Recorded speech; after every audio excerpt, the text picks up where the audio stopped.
Eu sou o professor James Franco e estamos fazendo aqui uma pausa nas 10 coisas que o estudante de Direito precisa saber, conhecer, fazer, colocar em prática durante a sua trajetória de estudo, de curso, para que não venha se frustrar, se desiludir com a carreira jurídica, com a profissão, com o campo de batalha. Bom, eu separei então alguns temas motivacionais para que você, ao assistir a nossa série, ao fazer uma reflexão, tenha em mente uma pausa, um momento de refrigério, para você rever alguns valores, alguns conceitos e para você não cair no ativismo de sair por aí colocando algo em prática, sem pensar, sem raciocinar, sem internalizar tudo isso, ok? Então eu separei aqui alguns pontos para a gente poder refletir sobre esses pontos e ajudar assim a arejar o seu pensamento, a sua mente e, mais importante de tudo, arejar o seu coração. Bom, eu coloquei o primeiro ponto da seguinte maneira, na nossa pausa motivacional. Equilíbrio para não se frustrar. Você que almeja uma carreira jurídica, que almeja entrar no campo de batalha, que almeja fazer uma transição de carreira, está cursando direito, tenha um equilíbrio. Não se jogue de cabeça no lago, porque pode ter uma pedra lá embaixo, pode ter um tronco de árvore. Então tenha um equilíbrio. Coloque em prática tudo aquilo que nós temos trazido, direcionado, mas mantenha um equilíbrio com a sua saúde, um equilíbrio com as suas finanças, com a sua família, com o seu lazer, com a sua fé.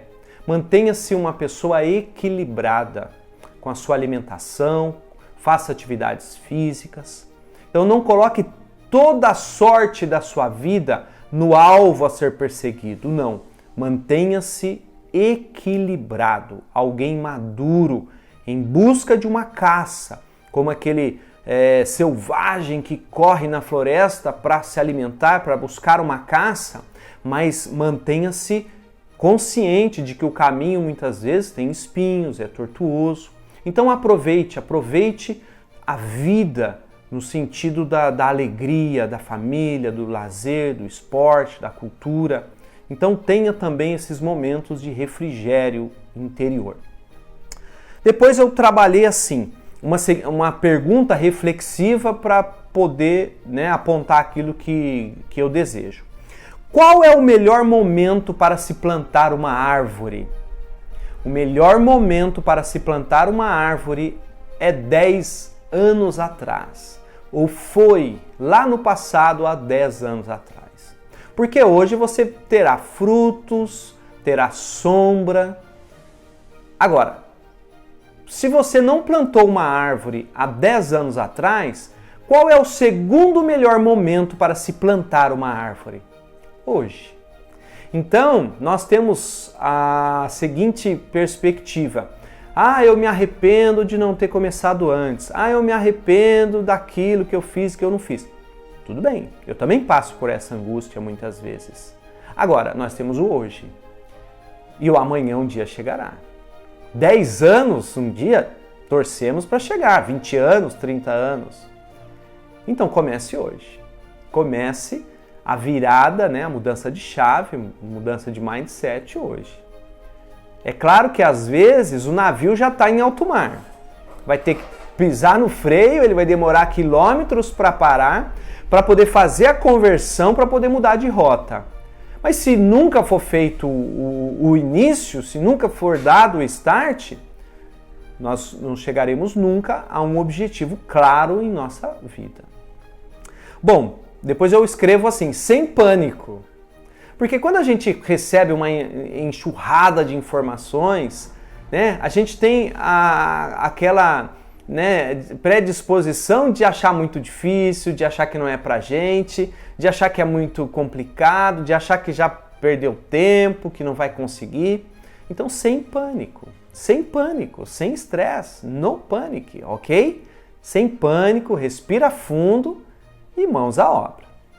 Depois eu escrevi assim: Aproveite, desfrute a jornada da vida. Não coloque suas emoções e desejos apenas na linha de chegada. Aproveite a caminhada.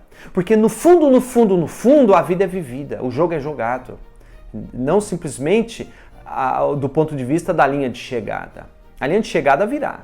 Mas desfrute a partida, desfrute a vida, desfrute o jogo. Porque se você não conseguir tirar prazer dos momentos de estudo, de dedicação, de trabalho, de luta, de tudo aquilo que a vida nos coloca, dificilmente a gente vai ter prazer na chegada, porque a gente vai se perder no meio do caminho, a gente não vai valorizar a chegada. Então valorize as pequenas vitórias, aprenda com os pequenos erros, as pequenas derrotas e vá fazendo uma reflexão e vá partindo para etapas futuras. Escrevo também, trabalhe duro. Não tem outro caminho para a gente construir uma casa, para a gente construir um império, para a gente construir uma vida profissional, uma vida musical, uma vida esportiva, para a gente perder peso, para a gente fazer regime, para a gente parar de tomar refrigerante, para a gente fazer caminhada, para a gente cuidar da saúde, para a gente fazer uma viagem. Não tem jeito, nada cai do céu a não ser chuva e raios e trovões. Nada vai vir de mão beijada. Então trabalhe duro, duro mesmo. Escrevo também, tenha um hobby. Mas esse hobby não pode ser um lugar de engano, né? Que vai tomar completamente o seu tempo e você vai se viciar nele e vai deixar de fazer os outros afazeres. Não, mas tenha um hobby. Jogue tênis, faça caminhada, faça ginástica, assista filmes, faça leituras.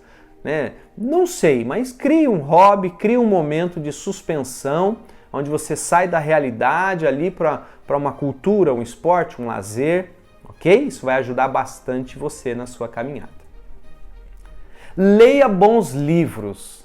Agora, não vamos fazer da leitura o roubar o nosso tempo daquilo que a gente vai colocar em prática, porque vocês sabem que a vida profissional, a vida de um concurseiro, a vida de um estudante de direito já é repleta de leituras. Mas leia alguns livros motivacionais, alguns livros de autoajuda, alguns livros de biografias da vida de pessoas para a gente poder se inspirar nessas pessoas. Isso vai ajudar também você nessa caminhada. Faça cursos, invista em você.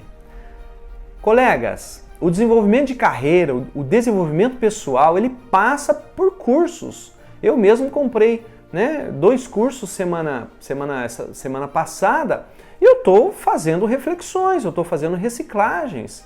Né? Vira e mexe a gente faz uma nova pós-graduação, a gente vai em palestras, em cursos. A gente fica muito chateado quando na universidade a gente prepara uma semana jurídica, prepara cursos, palestras, simpósios, aulas magnas. E aí o aluno diz assim, hoje eu não vou, hoje é palestra. Gente, é um espetáculo. Aquela palestra, a gente vai ouvir coisas fora ali das 4 paredes, fora ali do feijão com arroz do dia a dia. E muitas vezes o aluno não dá o valor devido, o estudante não dá o valor devido. Ok? Então faça investimentos em você, faça cursos.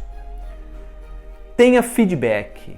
Sente com alguém e tenha feedback. Receba dessa pessoa alguma crítica, algum detalhe, muitas vezes até um dedo na ferida, alguma verdade que a gente precisa ouvir, mas com amor, com paciência, com carinho. Mas tenha feedback.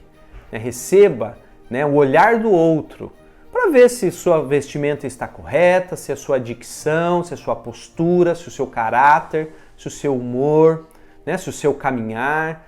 Então, receba feedback dos outros para ver se você aparenta ser uma pessoa do bem, aparenta ser um profissional gabaritado, aparenta ser alguém à altura de um cargo que você almeja, que isso não venha a ser falso, oco, mas que possa ser constituinte também de você. Eu sempre digo que o paletó não faz o frade, a túnica não faz o frade, mas o frade sem a túnica também não é frade. Então muitas vezes as nossas vestimentas, nossa barba, nosso cabelo, a nossa postura, Muitas vezes a gente é um pouco desleixado, a gente não limpa o carro, não limpa o quarto, não faz o asseio devido na nossa vida, né? Muitas vezes a gente acha que está tudo certo, que está tudo maravilhoso, e quem está olhando de fora percebe que não está tudo certo e não está tudo maravilhoso. Nas nossas emoções, no nosso caráter, na nossa maneira de lidar, de cumprimentar, de ser. Então, receba feedbacks e esteja aberto, né, e aberta para ouvir alguma coisa, às vezes, que vai machucar, que vai mexer fundo, ok? Estude, leia sobre liderança. Sim, muitos cargos de chefia, muitos cargos, né, de empresa, você vai ser um subalterno, vai ser um empregado, um cooperador. Mas outros não, você vai ter chefia ou você vai ser o chefe. Você vai ser a chefia, você vai conduzir equipes, você vai conduzir processos. Então você tem que conhecer sobre pessoas, sobre os temperamentos, sobre os pontos fortes, os pontos fracos, como explorar esses pontos fortes, como tratar esses pontos fracos, conhecer sobre processos, sobre gestão.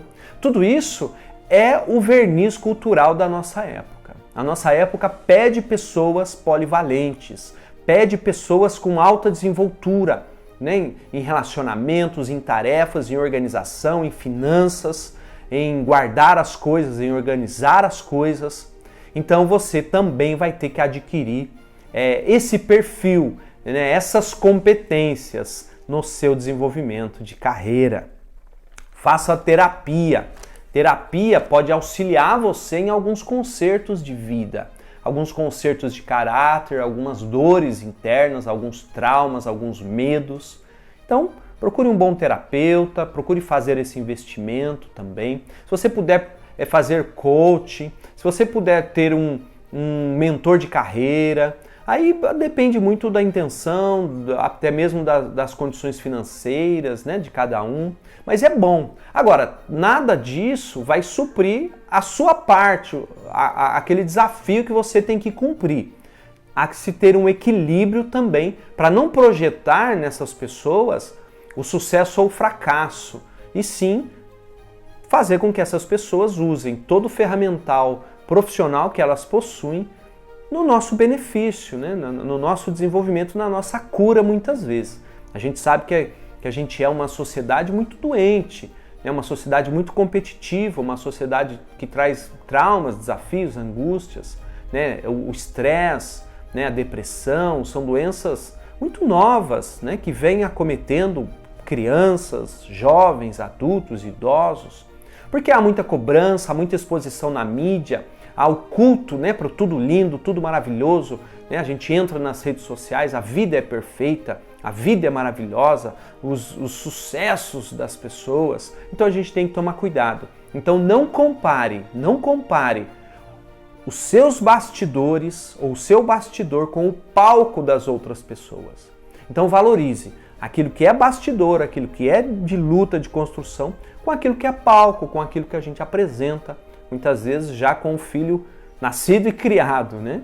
Mas ninguém sabe aquelas dores de parto, aquela angústia, né, de carregar uma barriga ali por 9 meses. Mas o filho bonitinho, cheirosinho, né, grandinho, bonito, todo mundo quer pegar no colo, quer cheirar, quer beijar, ok? Então pense nisso. Escrevi ainda, cobre-se menos, né? Na verdade não cobre-se nada, não menos, mas não cobre-se. Seja leve, não se puna, não se cobre, não se puna, não coloca uma carga em cima de você que não te pertence. Né? Tente viver de uma maneira leve, feliz, alegre. Né? Então, cobre-se menos. Seja feliz com pouco ou com quase nada, pois a vida vale mais do que coisas. Então, aprenda a buscar a felicidade no próprio dom de viver, no próprio dom de respirar, no próprio dom de ter saúde, nas coisas básicas da vida. Seja um arroz e feijão, com ovo, com tomate, não importa, não importa. Dificilmente você será mais feliz por ter coisas. As coisas podem mascarar, né? Eu me lembro uma vez de um casal que eu fiz um divórcio e a esposa, né, a ex-esposa disse assim, enquanto nós tínhamos emprego, a gente ia levando, a gente ia distraindo, porque comia pizza, porque viajava, passeava no final do ano, mas quando o desemprego bateu a porta, aí o casamento foi embora mesmo. Então, reveja a sua vida, o seu pilar. Vou repetir, seja feliz com pouco ou com quase nada, pois a vida vale mais do que coisas. É claro que eu não estou falando aqui de uma extrema pobreza, de uma extrema vulnerabilidade, mas eu estou falando do básico da vida. Porque senão a grama do vizinho sempre será mais verde, o carro do vizinho sempre será melhor, né? A beleza do outro sempre será melhor que a nossa. Seja feliz, né? Contente com aquilo que você tem, com aquilo que você é. É claro, quer mais? Trabalhe duro, vai à luta, realmente faça um plano de carreira. Mas não projete a sua felicidade no futuro. Seja feliz hoje. Se ire às vezes. Isso aqui eu tenho que explicar. Às vezes a gente precisa se irar mesmo, né? Eu me lembro de uma palestra, mais de 20 anos atrás, que eu participei, sobre finanças. E aí o palestrante dizia que ele tinha uma cama, dormia lá com a esposa dele e vira e mexe a cama quebrava. Um belo dia os dois estavam dormindo de madrugada e a cama quebrou. Esse camarada se irou, ele falou, me ajuda meu bem, vamos pegar essa cama, vamos jogar pela janela porque amanhã cedo a primeira coisa do dia que nós vamos fazer é comprar uma cama nova. Às vezes, algumas atitudes nas nossas vidas têm que vir regado com ira, com uma raiva interior para a gente superar aquele momento de angústia. Então, quantas vezes, né, a gente passa por situações em que a gente tem que romper, tem que jogar alguma coisa fora, quebrar, né? Eu me lembro de alguns de alguns programas, lembra? Que passavam na televisão, onde pegavam aqueles casais, né, faziam quebrar coisas, né, faziam pequenas reformas, realmente jogavam estantes velhas, móveis velhos, para poder purificar o ambiente, para poder melhorar o ambiente, para poder fazer com que, né, caiba um novo. Então, algumas vezes a gente precisa fazer uma limpeza mesmo, uma limpeza em coisas velhas, em coisas que tomam o nosso tempo, que juntam poeira, né? Mas para isso, às vezes a gente tem que se irar, tem que se revoltar internamente para a gente poder buscar, né, um degrau diferente, um passo seguinte. Então, às vezes é bom, irai-vos, né? Irai-vos. Ok? E por último, não deixe o seu objetivo de carreira profissional aniquilar o seu desejo de missão, o seu sentido de viver em missão para com o próximo. Pois no fundo, quando encontramos nossa verdadeira missão, nosso verdadeiro sentido de viver para os outros, encontramos também a verdadeira felicidade e o verdadeiro sentido da vida. Então, por que é que você quer conquistar o que você deseja? Só para suprir o seu egoísmo, né? A sua vontade egoísta? Ou é para poder ser canal de bênção para os outros? Então, o desenvolvimento profissional, o desenvolvimento de carreira passa pelo sentido de missão. Porque é que eu quero ser o que eu quero ser. E aí, quando a gente descobre que se doando para os outros, né, tendo qualidade e essa qualidade ser derramada na vida dos outros, modificando e transformando a vida dos outros, a gente encontra também nossa real felicidade, o nosso real sentido de viver. Porque no fundo, o que nos faz mais feliz, o que nos traz mais sentido, não é o quanto a gente ganha, mas é o quanto a gente vai poder ser bênção na vida dos outros, dos filhos, do cônjuge, dos pais, dos avós, dos amigos, da comunidade, da sociedade e até mesmo muitas vezes para um estrangeiro, para um refugiado, para um necessitado. Ok? Finalizo então aqui esta pausa, esse momento motivacional para trazer ânimo, para trazer aí um respirar, um refrigério para que você possa alcançar aí os seus objetivos. E logo a gente termina a nossa série de 10 coisas que um estudante de direito precisa saber, precisa conhecer, precisa colocar em prática para não se frustrar com a carreira jurídica, com o pós-formatura, com a pós-colação de grau, ou com o pós-OAB, ou com simplesmente os desafios do campo de batalha profissional. Forte abraço e até mais!